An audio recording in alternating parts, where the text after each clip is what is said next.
Comment trouver ta niche? Tu l'as remarqué quand tu lances ton activité d'accompagnement de soins de thérapie. Il y a pléthore de personnes qui potentiellement font la même chose que toi ou apportent un résultat similaire ou identique au tien. Donc le seul moyen que tu as dans ta trousse à outils pour te démarquer, c'est d'être très spécifique et c'est du coup de nicher et de déterminer avec précision quel est le problème que tu résous et chez quel type de personne tu résous ce problème, c'est-à-dire ton client idéal. Mais le truc, c'est qu'on a tendance aussi à procrastiner par rapport à cette notion de niche, on a tendance à tourner en rond, on a tendance à changer souvent de niche et on a tendance aussi à ne pas savoir de quoi parler pour mettre en avant ce que l'on fait. Dans cette vidéo, j'avais envie de te parler du fait que finalement, au lieu de te prendre la tête à toujours aller chercher à l'extérieur quelle est la niche idéale pour toi, commence plutôt à revenir à toi, ok, revenir à ton histoire personnelle, revenir à la personne que tu es. Et finalement, si tu es dans l'accompagnement, le soin, la thérapie, tu vas vouloir apporter de la valeur et de l'aide à certaines personnes qui sont au niveau d'avant de là où tu te trouves aujourd'hui, ok? Donc, tu as potentiellement dépassé certains challenges, dépassé certains obstacles, obtenu certains résultats dans ta vie, même si tu as l'impression que c'est pas le cas et que tu as l'impression que tu n'as rien fait. Je te promets que si tu fais le travail d'introspection et tu reviens sur tes événements passés, tu vas pouvoir en extraire certains challenges que tu as dépassés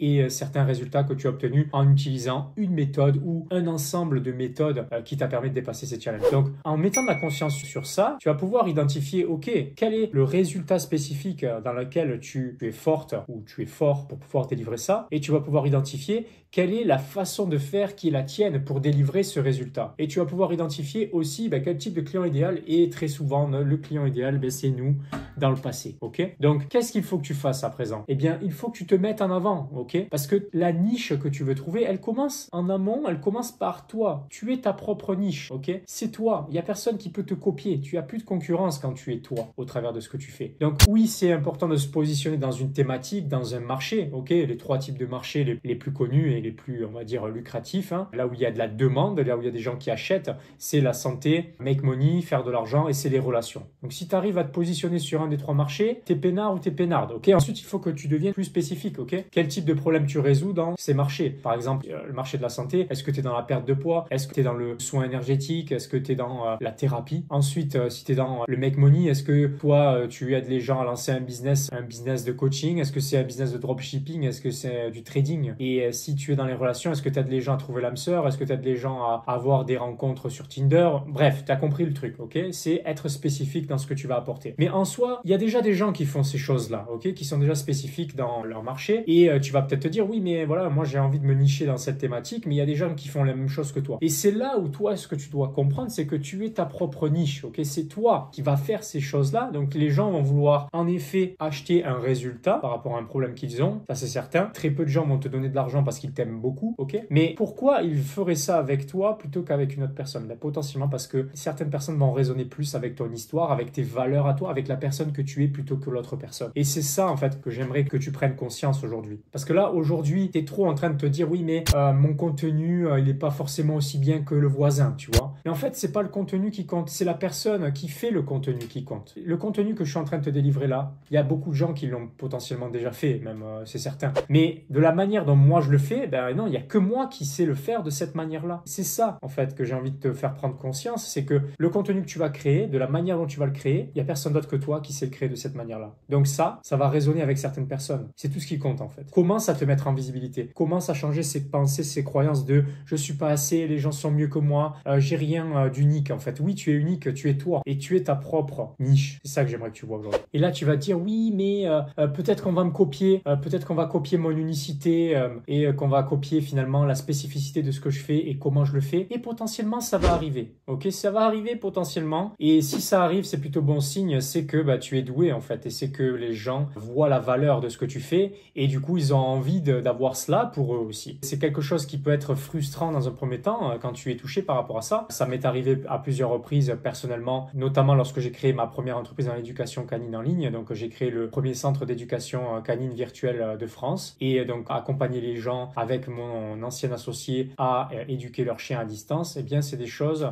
qui étaient plutôt innovantes à l'époque et du coup, on s'est fait copier. Voilà, le concept s'est fait copier. Forcément, on se met en visibilité, les gens nous découvrent et il y a des gens qui veulent faire la même chose que nous. Et c'est bon signe, ça veut dire que tu es doué, ça veut dire que tu es forte. Ensuite, par rapport à mon concept d'accompagnement où il y a cette notion de mission de vie, tarot, etc. Bien sûr que je me fais copier, bien sûr, et c'est très bien, c'est copier-moi. Mais ce que tu dois retenir, c'est que finalement, on peut essayer de copier un concept. Et très souvent, quand quelqu'un essaye de copier un concept, il va pas tenir bien longtemps parce qu'il va le faire parce qu'il y voit une opportunité, alors que toi, tu es dans ta mission. Donc toi, tu es prêt ou prête à jouer d'une manière infinie à ce jeu qui est ta mission de vie. Et les gens, ils font ça, la plupart du temps, les personnes qui vont te copier, juste d'une manière opportuniste. Et ils vont se brûler parce qu'ils vont pas aimer faire ce qu'ils vont faire, même si ça va fonctionner peut-être à court terme potentiellement. Et ils vont s'arrêter. Et donc, la personne qui continue à jouer le plus longtemps, elle gagne la partie. Ok? Donc, c'est très bien que les gens te copient. La seule chose, finalement, à laquelle ils pourront jamais te battre, eh bien, c'est le jeu d'être toi, finalement. Ils ne pourront jamais te battre à jouer le jeu d'être toi. Donc voilà pourquoi, à mon sens, tu es ta propre niche. Donc de quoi parler dans tes contenus, etc.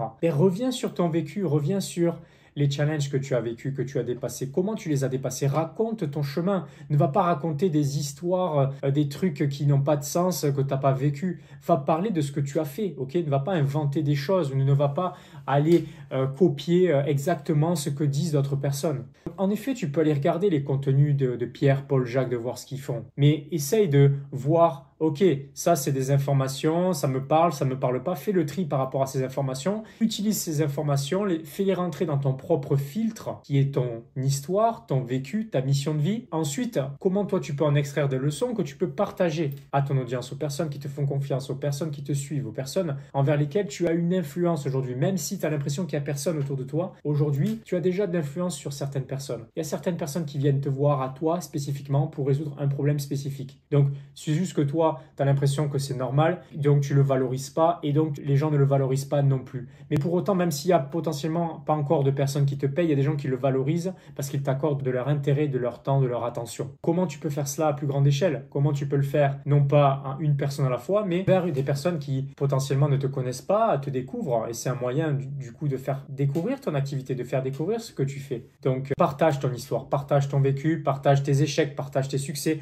partage tes solutions, partage tes expériences, partage tes leçons. Tu as l'impression que ça n'a pas de valeur parce que c'est toi et parce que voilà, tu mets pas de la conscience là-dessus.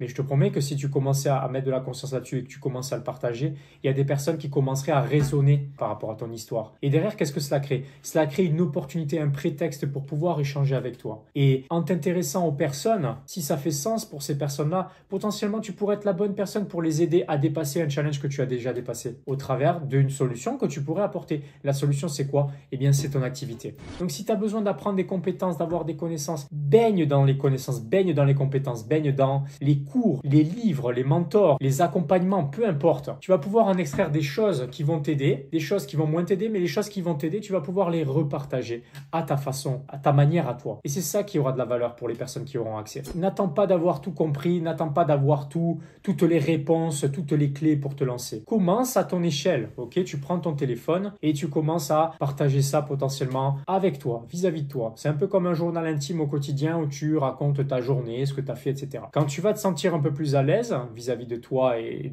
à cette idée-là de te montrer, de faire des vidéos, tu vas pouvoir ensuite le partager sur les réseaux sociaux. Et là, tu vas commencer à avoir de l'attention. Tu vas commencer à avoir des gens qui vont te remercier et des gens qui vont aussi parfois t'insulter. Et c'est OK. C'est bon signe. Ça veut dire que tu intéresses des gens. Il y a des gens qui vont t'accorder de leur temps de vie. OK?